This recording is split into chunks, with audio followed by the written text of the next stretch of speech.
धूमो रात्रिस्तथा कृष्णः षण्मासा दक्षिणायनम तत्र चांद्रमसम ज्योतिर योगी प्राप्य निवर्तते।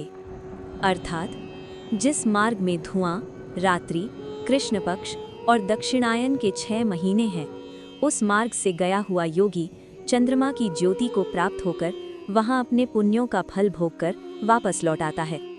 ये श्लोक उस मार्ग का वर्णन करता है जिससे जाने पर आवृत्ति यानी वापस लौटना होता है।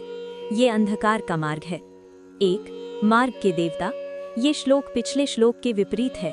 यहाँ भी प्रतीकात्मक शब्द उस मार्ग पर शासन करने वाले देवताओं को दर्शाते हैं। धूमः, धुएं के देवता।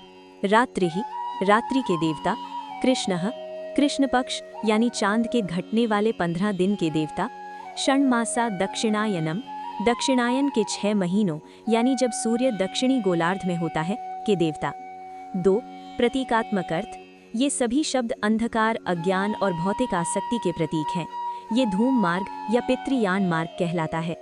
इस मार्ग पर कौन जाता है? इस मार्ग पर वे योगी जाते हैं जो सकाम कर्म योगी हैं। ये वे लोग हैं जो यज्ञ, दान, तपस्या जैसे पुण्य कर्म तो करते हैं, लेकिन मोक्ष की इच्छा से नहीं, बल्कि स्वर्ग या अन्य उच्च लोकों के भौतिक सुखों को भोगने की इच्छा से। 3. गंतव्य और परिणाम। चांद्रमसम ज्योतिः प्राप्य, वे चंद्रमा की ज्योति को प्राप्त होते हैं, जिसका अर्थ है स्वर्ग या पितृलोक।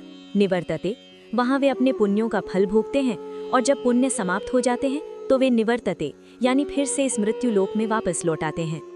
श्लोक का सार। जो योगी या कर्मी पुण्य कर्म तो करते हैं, लेकिन फल की इच्छा से वे मृत्यु के पश्चात अंधकार यानी भौतिकता से भरे मार्ग से होकर स्वर्ग जैसे उच्च लोकों में जाते हैं, लेकिन उनका ये निवास अस्थायी होता है और उन्हें अपने पुण्यों का फल भोगने के बाद पुनर्जन्म लेना पड़ता है।